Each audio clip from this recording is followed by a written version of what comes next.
सुप्रभात विद्यार्थियों। आज आपको हिंदी में विनोदिनी पुस्तक के अन्योक्ति विलासः पाठ के चौथे श्लोक और पांचवें श्लोक का अर्थ बताएंगे। इससे पूर्व के 3 श्लोकों का अन्वय, भावार्थ और हिंदी आप अपनी कक्षा कार्य कापी में उतार चुके होंगे और याद भी कर चुके होंगे। इसी प्रकार से आज के ये 2 श्लोक, इनको भी कक्षा कार्य की कापी में सुंदर लेख में लिखना है। उससे शब्दार्थ जो है उन्हें भी लिखना है और याद भी करना है। श्लोक है रात्रि गमिष्यति भविष्यतिं प्रभातम भास्वान् उदेष्यति हसिष्यति पंकजालिः इतथं चिन्तयति कोशगते द्विरेफ हा हंत हंत नलिनी गज उज्जहार। इसमें भंवरे के माध्यम से मनुष्य की जो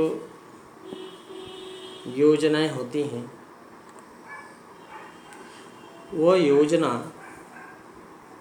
बहुत कम कारगर होती है। जिस प्रकार से भंवरा कमल पुष्प कली के अंदर चिंतन करता है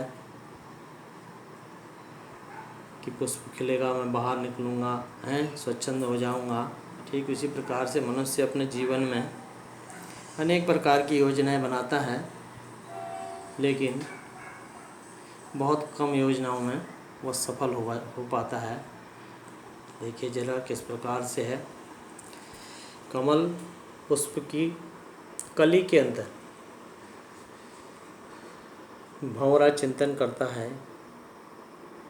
रात्रि गमिष्यति, रात्रि क्या होगी? समाप्त होगी। भविष्यति सुप्रभातम, और क्या होगा? सुबह होगी।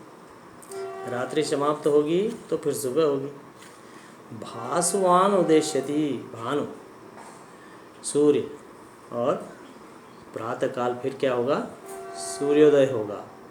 हसिष्यति पंकजाली, हसिष्यति खिलेगी, पंकजाली कमल पुष्प। इथम चिंतयति कोशगते द्विरेफ, द्विरेफ न भंवरा, भंवरा कली के अंदर विचार करता है, चिंतन करता है कि रात्रि समाप्त होगी, सुबह होगी, और सुबह जो है सूर्योदय होगा। सूर्योदय के बाद कमल पुष्प खिलेगा और मैं आज़ाद हो जाऊंगा। हा हंत हंत नलिनी गज उज्जहार। जब ऐसा चिंतन भंवरा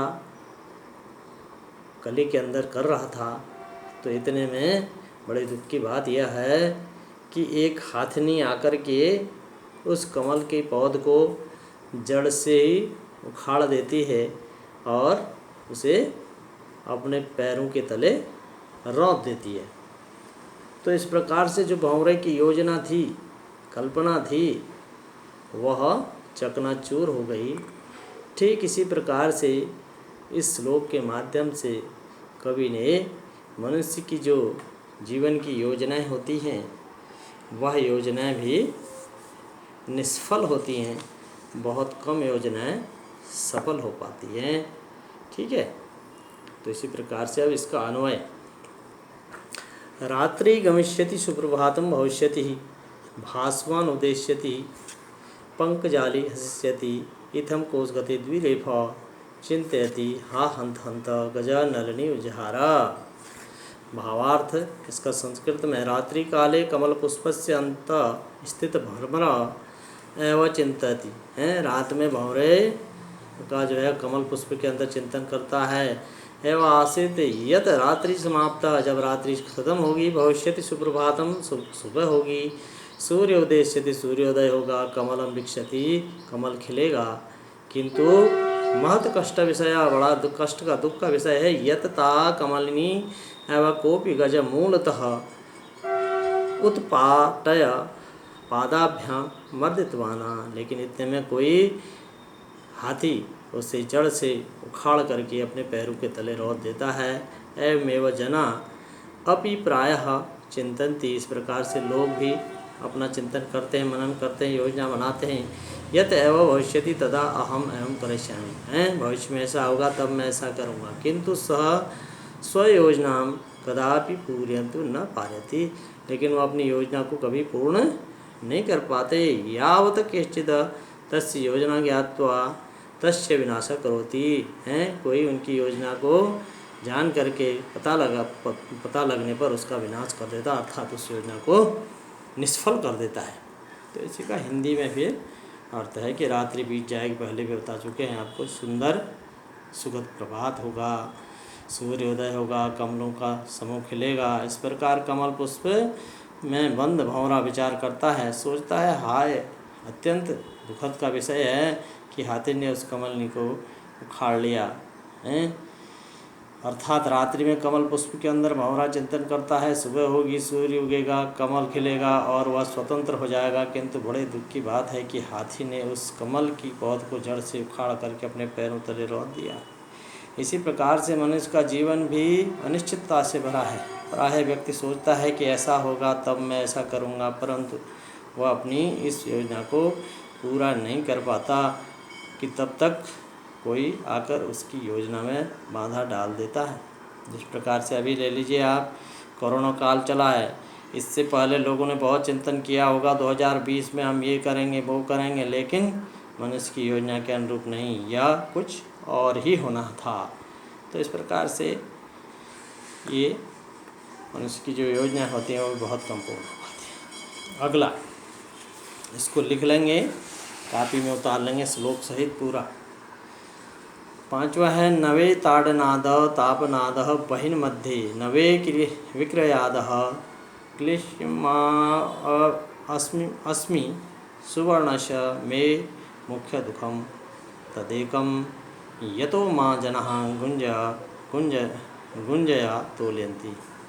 अब स्वर्ण जो है सोना है, स्वर्ण के माध्यम से एक विद्वान व्यक्ति की तुलना की है कि कितना अपमान विद्वान व्यक्ति का होता है जब एक किसी सामान्य धनाढ्य व्यक्ति से उसकी तुलना की जाती है, अर्थात उसके स्थान पर एक किसी धनाढ्य व्यक्ति को मान सम्मान दिया जाता है। तो इसी प्रकार से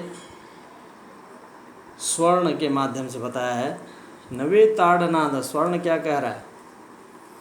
नवे ताड़नाद तापनाद बहिन मध्य, वो कह रहा है मुझे न तो पीटने पर न तपाने पर अर्थात अग्नि में, नवे विक्रयाद न बेचने पर कोई कष्ट नहीं होता। ठीक है। सुवर्ण में मुख्य दुखम तदेकम यतो माँ जनः गुंजया तोलयन्ति। सोना कहता है कि ये सब कुछ प्रक्रिया करने के बाद भी मुझे कोई कष्ट नहीं है, लेकिन अंत में जब मुझे रत्ती के रूप में तोला जाता है तब मुझे बड़ा कष्ट होता है। अन्वय है नवे ताड़नाद बहिन मध्ये तापनाद नवे विक्रयाद अहम क्लिश्यामि अस्मि मैं सुवर्णस्य तत एकम एव मुख्य दुखम यत माँ जना गुंजया तोलयन्ति। सुवर्ण कथयति यत आभूषणस्य निर्माणम क्रिया मम ताड़नम जात है। आभूषण बनाने की क्रिया में मुझे पीटा जाता है, पुनः अग्नो तापेति जातम, और फिर से आग में जलाया जाता है, तपाया जाता है। अनंतरम निर्मितम आभूषणे जनः मम विक्रय, और उसके बाद आभूषण बना करके लोग मुझे बेचते हैं। किंतु एतस्मिन् सर्वे अस्मिन् अहम किमपि कष्टम न अनुभवामि, इस सब से मुझे कोई कष्ट नहीं होता। मम सुवर्णस्य एकम एवं मुख्य कष्टम अस्ति, मुझ सोने का एक सबसे बड़ा कष्ट यह कह रहा है कि यदि विक्रयाद समय जना माँ गुंजया तोलयन्ति, जब बेचते समय लोग मुझे रत्ती से तोलते हैं, अर्थात ठीक इसी प्रकार से मनुष्य अपि एतादृश्यः एव गति, मनुष्य की भी ऐसी गति होती है। कब यदा कश्चित् परिश्रम पूर्वकम अधीत विद्यास्य विदुषु, जब परिश्रम पूर्वक कोई पढ़ाई लिखाई कर करके विद्या अध्ययन करके विद्वान आदमी जनस्य तुलना सामान्य जन धनिक जने सा वा सह कुर्वन्ति हैं।